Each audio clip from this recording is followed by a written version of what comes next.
Assalamualaikum warahmatullahi wabarakatuh. Perkenalkan, nama saya Ijayatul Khairiyah, NIM 202111332, Prodi Hukum Ekonomi Syariah, kelas 3I. Guna memenuhi tugas mata kuliah Filsafat Hukum Islam, di sini saya akan mempresentasikan beberapa subbab dalam sejarah hukum Islam dalam pandangan pakar hukum Islam. Langsung saja ke pembahasan materi. Konsepsi formal substantif hukum Islam. Konsep yang dimaksud dalam konsepsi formal substantif hukum Islam merupakan konsep yang berasal dari sumber hukum Islam, yaitu Al-Quran, hadis, dan ijma'. Juhaya S. Praja dan Joseph Scott juga mendukung pernyataan tersebut bahwa sumber hukum Islam yaitu Al-Quran, hadis, dan ijma'. Berikut beberapa pendapat Scott mengenai hukum Islam. Yang pertama, hukum Islam dibatasi oleh ruang dan waktu, yaitu hukum Islam sebelum periode Umayyah dengan karakteristik hukumnya yang bersifat normatif sebagai hukum suci dan pembatasan hukum Islam pada akhir pemerintahan Umayyah yang bersifat teknis dalam tataran hukum positif.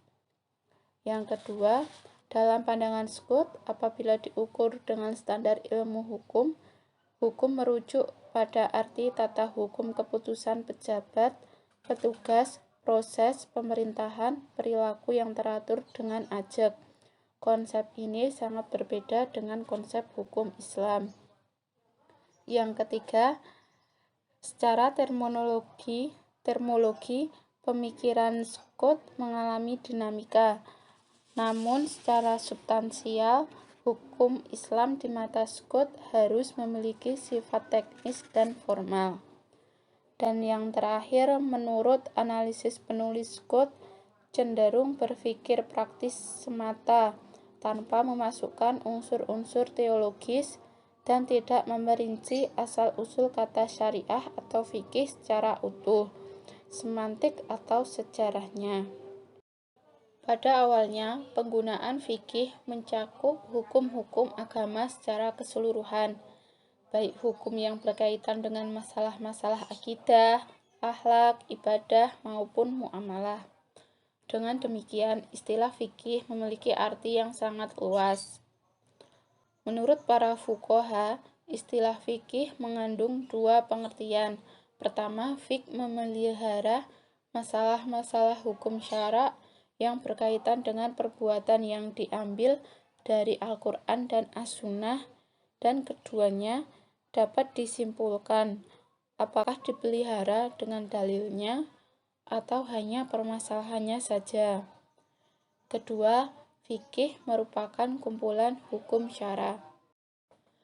Dalam konsep formal substansi, hukum Islam tidak hanya menurut beberapa pakar saja, melainkan juga terdapat ilmu hukum yang dikemukakan oleh Surjono Sukanto dan Mustafa Abdullah yang merumuskan hukum dengan 9 arti, di antaranya yaitu hukum dalam ilmu pengetahuan, hukum dalam arti disiplin atau sistem ajaran mengenai kenyataan, hukum dalam arti norma, hukum dalam arti tata hukum dalam arti keputusan pejabat, hukum dalam arti petugas, hukum dalam arti proses pemerintahan, hukum dalam arti perilaku yang teratur dan tetap, dan yang terakhir, hukum dalam arti jalinan nilai-nilai. Untuk subtopik selanjutnya yaitu konsepsi mengenai sumber dan periodisasi hukum Islam. Dalam konsepsi sumber dan periodisasi hukum Islam ini terdapat 3 pendapat. Di antaranya menurut Scott, kelompok Mu'tazilah, ahli tasawuf, dan ahli fikih. Menurut Scott sendiri, beliau berpandangan bahwa sumber hukum Islam pertama kali merupakan hukum adat atau tradisi dari masyarakat Arab pra-Islam, bukan dari Al-Quran maupun As-Sunnah. Pemikiran tersebut didasarkan pada beberapa hukum adat yang dijadikan sebagai awal pembentukan hukum Islam. Dari pernyataan Scott tersebut, terdapat beberapa pendapat yang tidak setuju dengan pendapat Scott, seperti kelompok Mu'tazilah, ahli tasawuf, dan ahli fikih. Kelompok Mu'tazilah berpendapat salah, benar, baik, buruk, dan apa yang diseru, apa yang dilarang merupakan unsur yang menyatu dengan intelek manusia, sehingga adat bagi mereka dapat dipandang sebagai satu dari sekian banyak sumber hukum Islam. Sedangkan untuk ahli tasawuf dan ahli fikih, mereka berpendapat bahwa prinsip-prinsip alat merupakan alat yang efektif untuk membangun hukum.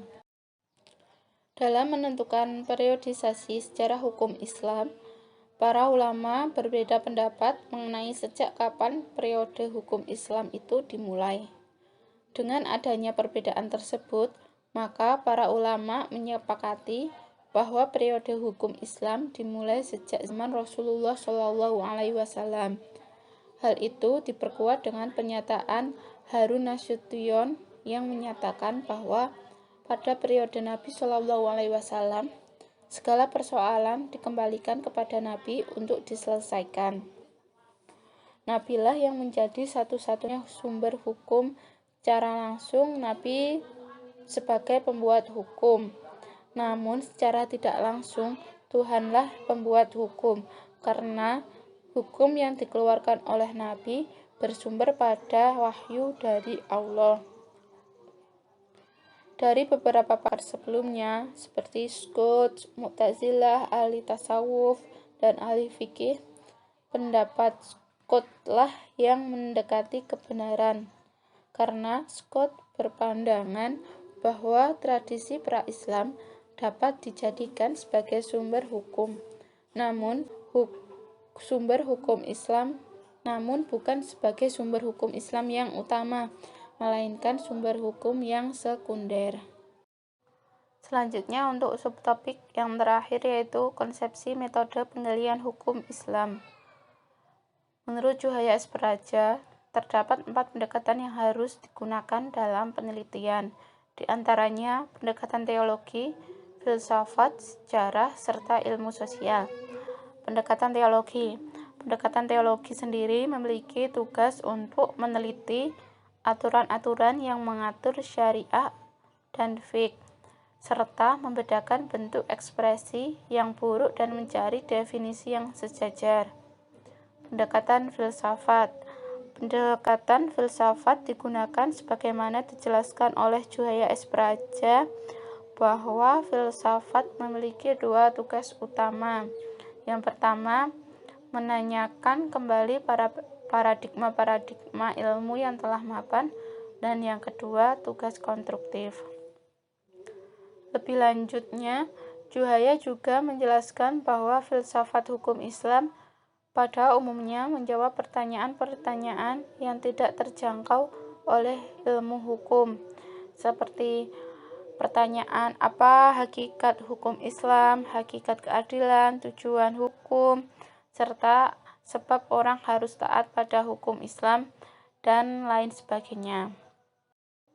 Filsafat hukum Islam memiliki objek teoritis serta objek praktis. Objek teoritis hukum Islam adalah objek kajian yang merupakan teori-teori hukum Islam. Di antaranya yaitu prinsip hukum Islam, dasar dan sumber hukum Islam, tujuan hukum Islam, asas hukum Islam, serta kaidah hukum Islam. Sedangkan untuk objek praktis, filsafat hukum Islam meliputi jawaban atas pertanyaan-pertanyaan seperti mengapa manusia melakukan muamalah dan harus diatur oleh hukum Islam. Yang kedua, mengapa manusia harus melakukan ibadah seperti sholat. Yang ketiga, apa hikmah yang terkandung dalam pelaksanaan ibadah seperti puasa, haji, dan lain sebagainya. Sekian penjelasan materi dari saya mengenai beberapa subtopik dari sumber hukum Islam dalam pandangan pakar hukum Islam. Apabila terdapat kekurangan serta kesalahan, saya mohon maaf. Semoga materi yang saya sampaikan dapat bermanfaat bagi kita semua. Sekian, terima kasih. Wassalamualaikum warahmatullahi wabarakatuh.